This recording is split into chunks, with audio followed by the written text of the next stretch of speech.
Сайн байцгаана уу хүнд үзэгчтэй.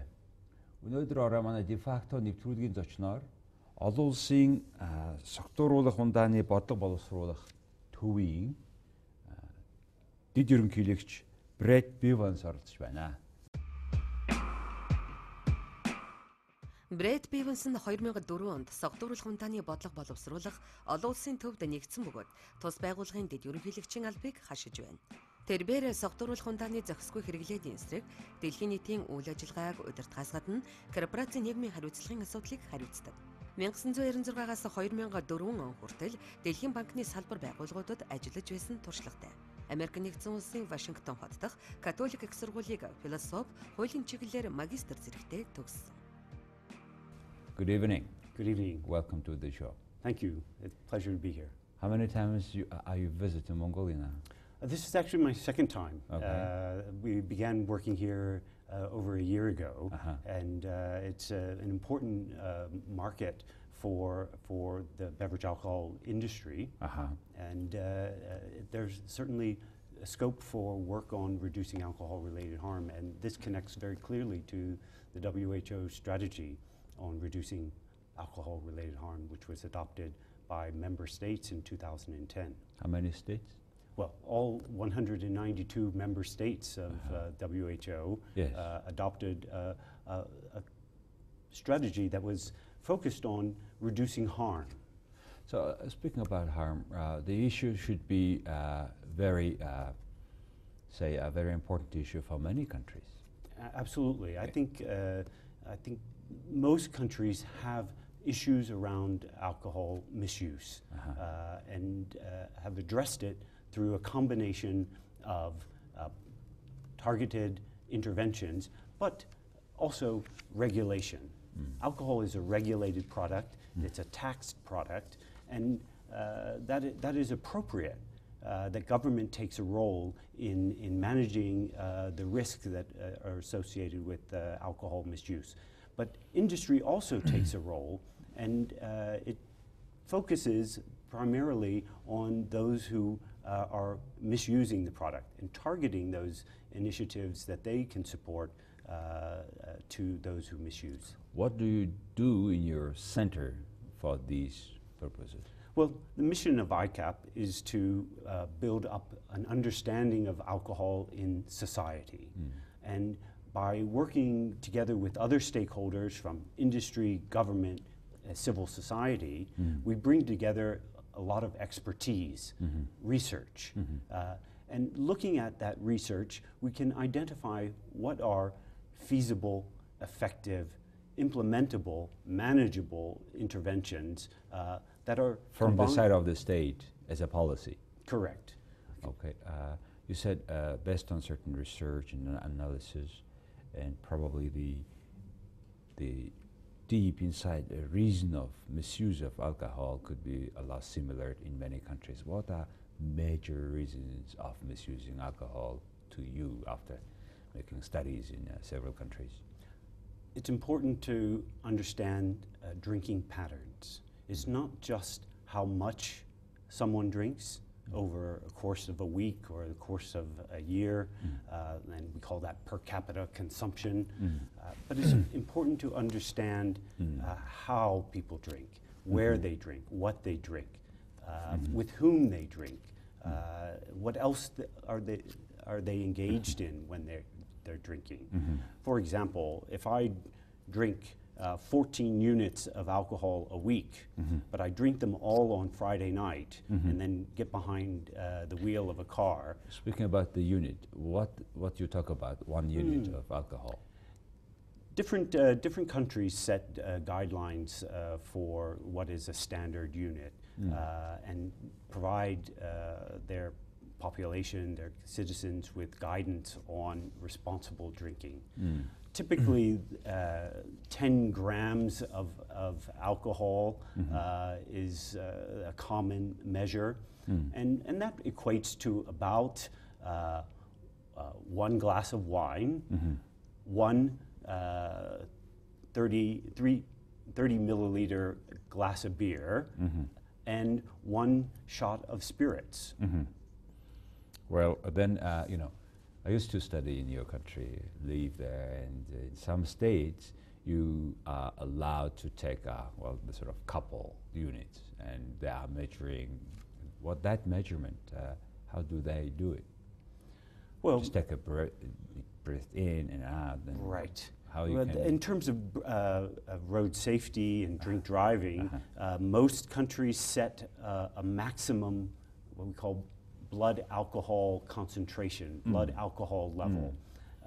And this is measured by air or by taking a sample of blood. And typically, it's set at around 0.5 milligrams per milliliter of blood. This probably equates for someone of my size or average size of about 1 to 2 units an hour. And we would get up to... After that, a person sort of lose judgment, or what is happening? Well, I think it's what the yes. brain, what this decision making That's right. works. Well, reaction time, particularly in the case of driving, would become reduced. Lower. That's right. So you have to brake, or you have to anticipate a turn. Your reaction time will become slower, and then you might not be able to react in time. Okay. And then there are progressive limitations on vision, manual dexterity as well. Certainly. Yeah. I mean, many of us being in that situation, of course, and of course it's wise. It's quite. You should have very wisely the spirit, and in that sense, you are working with the several governments around the world. In which direction? Tell us about how do you work with a particular national government? Right. It's not only on drink driving issues, and there are other issues that are concerned to governments and to industry. Underage access to alcohol is a considerable concern. Excessive drinking, binge drinking is a concern. And drink driving, of course, the use of non-commercial alcohol is a considerable concern to governments, particularly in developing countries, where the price of commercial alcohol is sometimes prohibitive for the majority of the population, where they want to access alcohol anyway, and they have maybe a long tradition of making it themselves in their own homes or in their own communities. But these products are often of lower standards, or they're unregulated. And as I began the discussion, we believe that there should be a mixture of government legislation and regulation and targeted interventions to address alcohol-related harm. If there is any minimum level of alcohol content in any drink, so that you will regard it as alcohol, because I'm asking the question because in some countries, wine drinking is regarded not alcohol drinking. In our country, for example, drinking Iraq, this fermented milk, mare milk, is regarded also as a non-alcohol. How do you consider those issues? Well, different governments set different standards, and we recognize that. But in many international documents and reports, we're looking at anything above 0.5 alcohol by volume. So some of the very low alcohol by volume products that you've just mentioned, whether it's it's just 2-3. Yes, 2 or 3 Grados, as we say. That's right. They still have alcohol, and they still have the risk of being misused. Of course. But they are less likely to lead to severe intoxication, just because you can't drink the volume of that product. That level. Still, drinking mare milk and driving is also, in a way, it will be reflect on your way of your judgment, etc. It's also a concern. It can raise your blood alcohol level to a degree where you are impacted, yes. Let's talk about excessive consumption of alcohol. What shall we do? What do you do? What do you advise?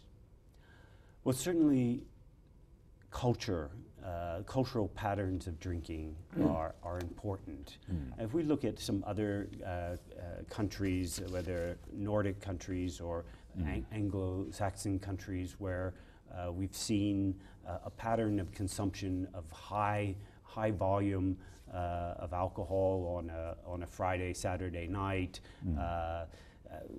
what we see as some effective interventions is raising awareness of the drinker about responsible drinking guidelines, responsible drinking behavior. There are campaigns in the UK, for example, supported by industry that talk about not letting a good night go bad, particularly by excessive drinking. Yes, enjoy the evening, enjoy the good products that are available, enjoy them in celebration with friends, but don't abuse them because it ruins a good evening. A good night, don't go a bad night. That's very, very concise expressions. Let's a little bit differently. So, what brought you to this the job? What you're doing now? Well, my background has been in social development. I worked with the World Bank in the beginning of my career, and then with the Red Cross. Always looking for the angle where private sector industry can make a commitment and a contribution to social development. Whether that's an oil, gas, or mining company contributing to the social well-being around its facilities, providing healthcare, water, education, or I see you're a fan of some technology here. How do technology companies contribute to education of young people in rural areas? Well, in the beverage alcohol industry, we have a long tradition of contributing to reducing alcohol-related harm. And I mentioned the global strategy of WHO. It recognizes that industry has a contribution to make and a role to play. In Western or highly developed countries, industry has been playing that role over many, many years. In developing countries, emerging markets, as these international producers become more active in these markets, we're bringing that best practice, we're bringing that experience to these markets as well. And so you have the commitment of people like companies operating here, whether as producers or as distributors, wanting to bring that international best practice to Mongolia, bringing that experience of working on reducing alcohol-related harm to their own business practices. And so we're working with the leading companies here in Mongolia to bring that best practice, those targeted interventions where industry can make a difference in their key roles as producers. How long have you been working in this field? Almost 10 years. 10 years. For myself. So do you see that substantial impact on the companies together doing and cooperating with the government in this regard? Well, ICAP was founded with a small group of companies, and we have been growing.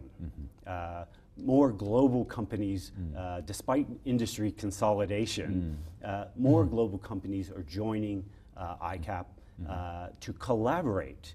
And in October of last year, after a 3-year process of working on a program of action called Global Actions in 18 countries, the chief executives of these 13 companies made a further commitment, a 5-year commitment to work in an additional 5 areas. So continuing the good work on drink driving in 6 countries, working on underage, we've already mentioned once, looking at their marketing practice. How do they improve the marketing responsibility of how they and where they market their products. And then looking at the composition or the product development, how do they make sure that the products are responsibly produced? How do they use their product packaging to give messages about responsibility to consumers? And finally, it's not just the producers who have a role to play. Retailers have a role to play. Yes. Who is serving the person in the bar club, or who's selling in the off-premise or in the small store? These companies, as retailers, also have a significant role to play. Probably in marketing, in advertisement, to be responsible. What you would tell about that, the marketing of the products, so that it also evokes that wise consumption. I'm happy to say that the 13 sponsor companies of ICAP, these global brands, endorsed a practice that they already had within their individual companies in 2011 of consolidating some key principles about marketing. Okay. What is responsible marketing? And they came together, and this is what's unique about ICAP or about these global commitments, is that they're doing them as an industry, not as just individual companies. Correct. And so these marketing principles talk about not targeting young people, only showing responsible consumption, not appealing to or showing violence or inappropriate behavior. So we have a global standard for marketing, and it is important now that we monitor compliance, that we have mechanisms for complaints. Do you have that monitoring system being to be established in this country? Have you been working on that? It is something that is on our agenda. It is quite prevalent in Western developed markets, and long established what we call self-regulatory systems. And companies themselves have standards and systems for self-regulation. Complicated approvals where a marketer might want to do an ad in a particular way, but it has to be go through legal compliance and social responsibility checks throughout the company before it's given the green light. And in those checks, sometimes changes have to be made. Yes. And the marketer has to go back and redo the ad. And that's part of the checks and balances that are effective in self-regulation.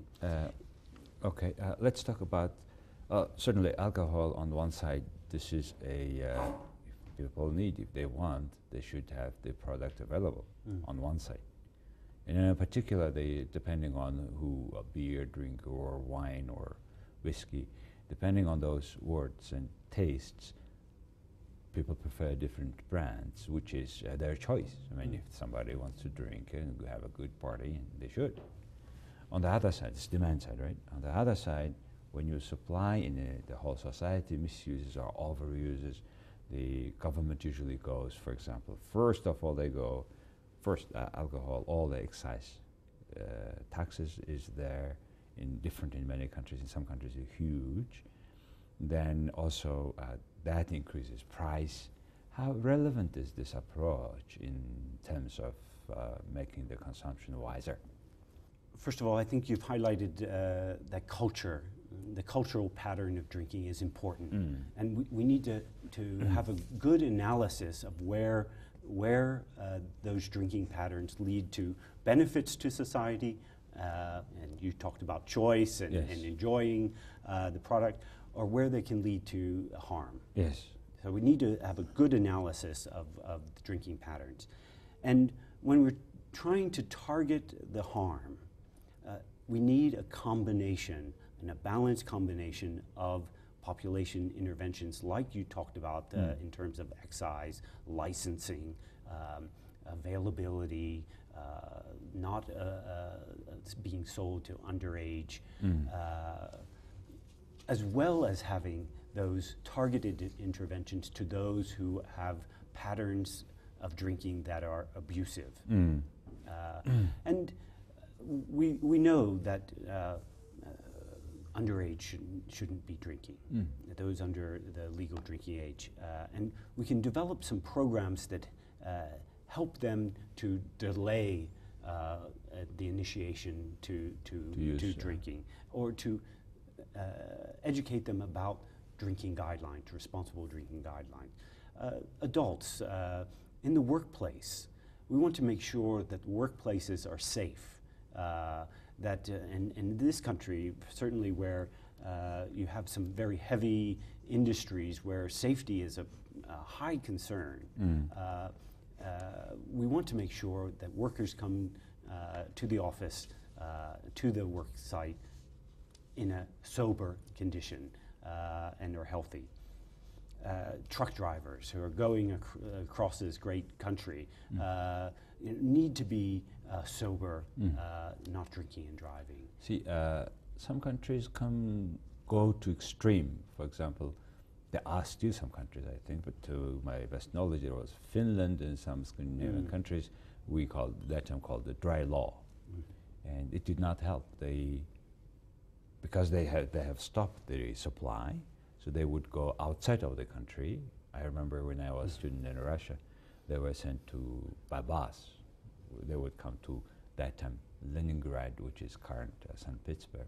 They would come and drink a lot, and they go back. I mean, they don't. Many of them they don't walk. They just brought to the bus, and the bus is going to this extreme consumption. Elaborate this pattern, please. Strict laws and strict high regulation, like you described in Finland or other Nordic countries, have been in place for nearly 100 years. High tax, but still in these countries there are patterns of consumption that have not been tackled by increased regulation. And I think if you think about it in terms of a fire and a pot of water on the stove, you can have the heat on low, and maybe we call that low regulation, and maybe there's still some problems with your soup. But if you turn the heat all the way to 10 or the high, you could still have some problems with your, because it might be boiling over. Faster. You need to find the place on the for that particular consumption. That's right. And the demand. And that's why we think it should be a combination, a balanced combination of effective regulation, including tax. How you would find that the fine tuning? That's where right. you feel comfortable. If there are particular patterns you will pay attention. Well, I think we need to have a really good analysis and good data about where the abuse is occurring, where the misuse is taking place. Without that, we're sort of shooting in the dark. For example, if we think there is high consumption patterns of among women or unemployed, and we just raise the price on mainstream products. Well, where are those unemployed going to go for if they still want to drink? Are they going to stop drinking? Well, that's one possibility. But in many of our studies, we see that they start to choose lower end products, or low quality, illegal, so that unregulated. They have access to that, and that industry booms. As a result, the legal part is sort of staying behind. And in some Eastern European countries, we also see the problem of surrogate alcohol. Products that were not meant to be consumed but have an alcohol content, whether it's mouthwash or cologne, Yes. being utilized as for their intoxicating effect. Yeah, it's not Very only high risk. connected with the cultural pattern, as you said, of the consumption, and probably also it's with the social poverty, and this sort of issue also aggregates the misuse or over alcohol consumption. How do you, the industry, address that part? Well, changing culture is a long-term. Yes, not overnight. Not overnight, and it is an admirable goal. Yes. And I think of an example of, and maybe you've been to Australia as well, Sure. where there were some patterns of excessive drinking Yes. among men, Yes. and some of that is passed down generation to generation. Yes. Of this setting. How do you set an example for your children? Yes. Well, the industry made a commitment to change the drinking culture among Australians through good research about what are those patterns, and then targeting campaigns at those who are most at risk, fathers and sons, sports and fans, Yes. and trying to break that cultural Overuse. yes. Overuse. And on one side, you see this sort of demand. On the other side, so many restrictions. And then each country is struggling, and the government has to make a probably long-term policy on particular issue. How do you cooperate in national government in terms of creating long-term yet stable policies so that nobody caught in a surprise? When we talk about ICAP as a center of research, center of expertise, we try to make that practical for whether it's industry stakeholders in a country or government stakeholders, and for them to help them to understand how they might adopt that best practice in their own policy setting. We have participated in fora in different countries where we bring that expertise, and that's something we would be willing to do in other countries, including Mongolia. And it's important to bring the best practice, and we have it all otherwise available. the bad practice will come anyway. It's all of it. We have good published reports on our website and in our the books that we So our publish. producers and government can visit your website to understand about the policy, because this is something natural comes with the human, and you need to have the right way of impacting on the right consumption. And we're willing to help that process and interpret that for a particular market. What's your personal favorable? Are you a beer drinker or wine? Well, I have a preference for all three, but at different occasions. All right. You know. Okay. After mowing the lawn, I might like a cold beer in the middle of the summer. Okay. But on a cold winter night, maybe a nice bourbon. I prefer more wine nowadays. Yeah. And I thought converting from maybe somebody is overusing a particular one, maybe converting certain consumption into one of the maybe lower degree, so which may limit the over consumption. What do you think? Well, as I talked earlier about the number of grams in a unit of alcohol, and there's some equivalence between a bottle of beer, a glass of wine, and a unit of spirits. It's not so much what product we're drinking.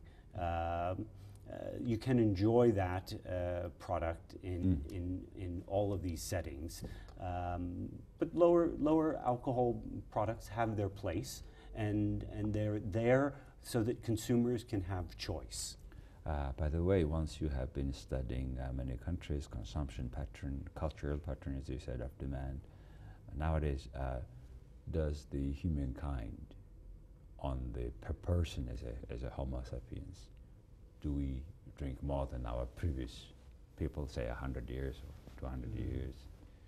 What do you think?